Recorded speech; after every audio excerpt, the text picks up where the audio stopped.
professora de Geografia do Colégio Razão e hoje nós vamos falar sobre os fatores climáticos.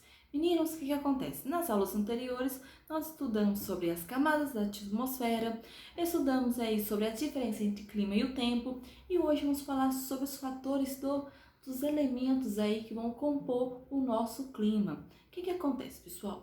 Sabemos que no mundo nós temos diversos tipos de clima, até mesmo no Brasil, em cada região aí, nós temos variações aí em cada clima. Só que cada clima aí, ele vai ter sua característica. Então nós vamos falar sobre esses fatores aí que vão dar a formação dessas características aí. É como se fossem os ingredientes para que cada clima fosse daquele jeito. É a mesma coisa que um bolo. Um bolo para cada sabor que você vai fazer, ou seja, um bolo de fubá, um bolo de chocolate, enfim. Cada um vai ter um tipo de quê? Tipo de ingrediente que vai dar o quê? Vai dar aquela formação, aquele sabor e aí aquela textura. É a mesma coisa do nosso clima. Só que o quê? Cada elemento aí, cada fator aí desse climático vai fazer com que ele seja mais frio, com que ele seja mais chuvoso, com que ele seja mais quente ou mais seco.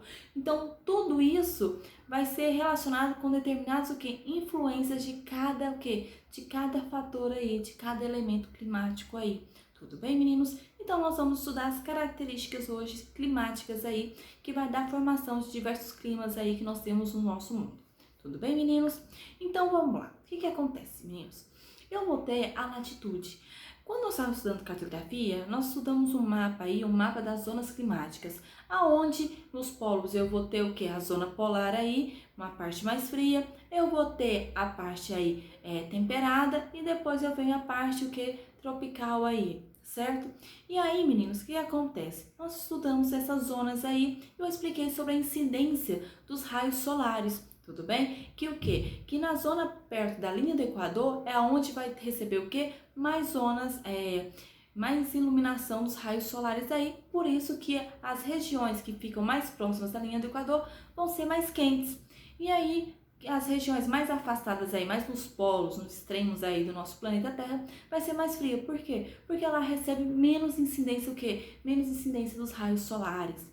E isso vai ser um fator do que vai o quê? Que vai compor um clima. Ou seja, se a região aonde eu estou olhando, ela é o quê? Ela fica mais próxima dos polos, ou se ela fica mais próxima da linha do Equador, eu já vou ter uma certa ideia do que? Da incidência e da quantidade de raios solares. Ou seja, se faz parte mais do polo, fica mais próximo do polo sul ou do polo norte, eu sei que vai fazer mais frio. Mas se está mais próximo à linha do Equador, eu sei que o quê? Eu sei que ela vai estar o quê? Que ela vai ser um pouco mais quente, ela vai receber mais raios solares. Mas se ela estiver aí entre os trópicos, eu sei que ela vai ter um clima o quê? Um pouco mais temperado, vai receber uma boa quantidade aí de raios solares, nem muito, nem pouco. Vai ser realmente uma medida certa aí, podemos dizer.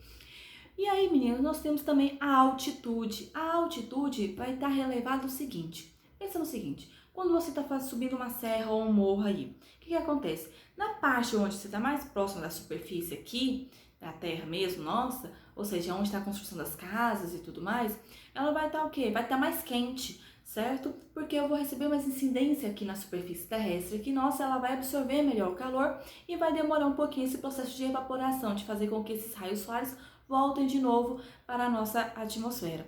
Mas o que acontece, meninos? Já numa superfície um pouco mais elevada, mais altas, os raios solares eles vão ser o que? Ele vai receber aqueles raios solares ali, só que ele vai receber de uma forma que o ar vai ser um pouco mais rarefeito. Logo, ele vai o que? Ele vai ser mais leve ali. E aí, com isso, ele não vai o que? A superfície ela não vai absorver aqueles raios solares para deixar o que? Para ficar um pouco mais quente aquele local. Logo, toda vez que um local que você vai é um pouco mais alto, mais elevado, aí você vai num local onde é serra, morro, logo o topo dele sempre vai ser o quê? Mais frio do que o quê? Do que a parte de baixo, porque a parte de baixo ela está recebendo os raios solares e está absorvendo. E aqui até o prazo dela voltar vai ser o quê? Vai ser um pouco mais demorado. Já aqui no topo do meu morro, não. Aqui acontece, os raios solares bateu e volta logo, incidem logo. Então isso vai fazer com que aqui no topo da minha serra seja o quê? Mais frio, ao contrário da minha superfície aqui na parte mais baixa. Então as partes mais elevadas vão ser mais frias e nas partes mais baixas vão ser o quê?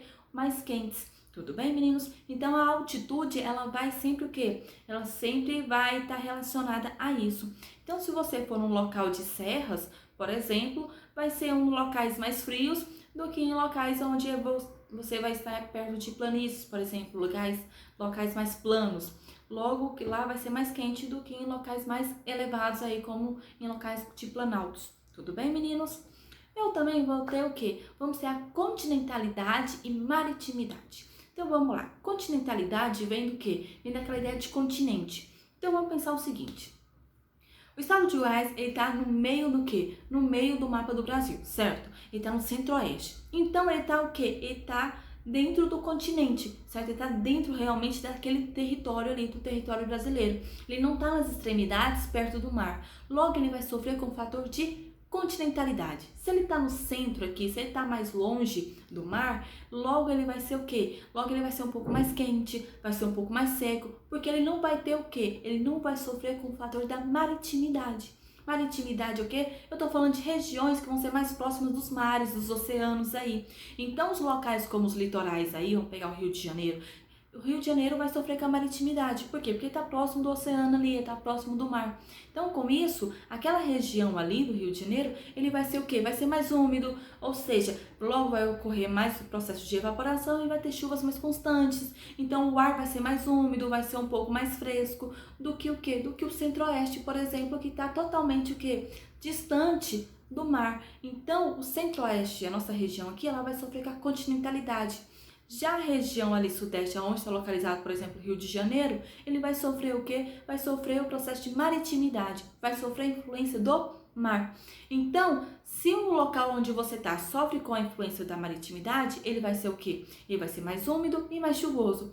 Já que se ele sofre um processo de continentalidade, ele vai ser o quê? Ele vai ser um pouco mais seco e mais quente. Tudo bem? Ou seja, continentalidade, estou falando de locais mais dentro do território, mais dentro do continente, tudo bem? E maritimidade, estou falando de locais mais próximos dos mares, tudo bem, meninos?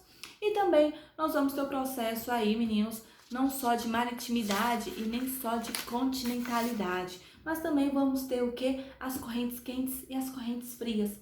Correntes quentes, eu estou falando de uma corrente que vai sofrer mais um aumento maior da umidade do ar, mas também vai ter uma ocorrência maior de chuvas, tá bom? Por quê? Porque as águas vão ser um pouco mais quentes e isso vai fazer com que vai fazer com que ocorra o processo de evaporação mais rápido e com isso constantes chuvas aí. Então o ar vai ser mais úmido. Mas se sofremos com as correntes frias, vai fazer com que aquele local seja um pouco mais frio, porque aquela água vai ser mais gelada, e aí o vento vai ser mais frio, a umidade do ar vai ser um pouco mais seca, porque eu não vou ter tanta presença de chuva, porque como o local é um pouco mais frio, o processo de evaporação vai ser um pouco mais lento, e aí com isso eu vou ter o quê? Eu vou ter a formação de locais de climas mais semiáridos. Um exemplo aí é o deserto do Atacama, no Chile, aqui na América do Sul. O que ocorre, meninos? Esse deserto aí do Atacama aí, ele vai sofrer o processo das correntes frias. Então, devido a ele ter receber essa corrente fria aí, principalmente devido a estar próximo ali do nosso polo sul, o que ocorre? Vai fazer com que aquele deserto ali, que era para ser quente, aquela coisa toda que vocês já estão acostumados a estudar, ele vai ser um deserto ao contrário, ele vai ser um deserto frio, tudo bem? Porque ele vai sofrer com o processo aí das correntes frias, aonde a água vai ser gelada, o vento vai ser mais frio e o que? E a umidade vai ser um pouco mais seca. Então vai fazer com que isso ocorra. Tudo bem, meninos? E vamos também ter a influência das massas de ar. As massas de ar, elas vão ter formação, características de acordo com o local de sua formação. Então, vou pegar um exemplo aqui. Ela foi formada ali próximo da linha do Equador, certo? Então, e próximo a uma região de continentalidade. Então, eu sei que aquela massa de ar ali, ela vai ser o quê? Ela vai ser uma massa equatorial continental. Por quê? Porque ela foi formada mais próximo dentro do continente. Mas eu também vou ter o quê? A massa de ar polar atlântica, ou seja, eu sei que ela foi formada no Oceano Atlântico e próximo de um polo. Então, as massas de ar, elas vão ter características. Então, elas podem trazer características de um local frio ou também de um local seco, quente, ou até mesmo de um local chuvoso. de um local chuvoso, quando eu digo o seguinte, que devido à evaporação do local onde ela foi formada, ela vai vir o quê? Com a formação trazendo chuvas. Por isso que é bem interessante assistir a previsão do tempo, que sempre vão falar massa de ar chegando, com aquela massa de ar vai vir uma frente fria, porque devido ao local onde ela foi formada, ela vai trazer as características. Tudo bem? Então ela vai trazer a característica daquele local. Então ela pode trazer um frio, uma frente fria, ou ela pode trazer chuva. Então, de acordo com o local onde ela foi formada, ela vai trazer características aí. E com isso, ela vai acabar o quê? Ela vai acabar alterando o clima daquele determinado local ali, trazendo um frio durante uns dias, uma chuva durante alguns dias, porque ela foi formada em locais aonde tinha o quê? Aonde tinha outros elementos aí. Tudo bem, meninos? Então, nós temos esses elementos climáticos aí que vão dar formação nos nossos climas. Tudo bem? Então, vamos lá. Eu tenho a maritimidade, que é de locais próximos do mar, continentalidade, próximos do continente, ou seja, mais dentro do território, tá bom, meninos? Eu vou ter a altitude, tô falando de locais aí na diferença de altura, tá bom?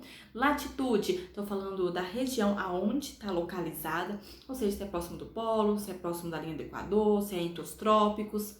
E também, meninos, eu tô falando que das correntes frias e quentes, que vão alterar também o local, a umidade do ar, a quantidade de chuva e as massas de ar também. Tudo isso vai formar os climas, tá bom, meninos? Meninos, qualquer dúvida aí, anotem, eu tiro para vocês durante a nossa live. Beijos, beijos, até a nossa próxima aula.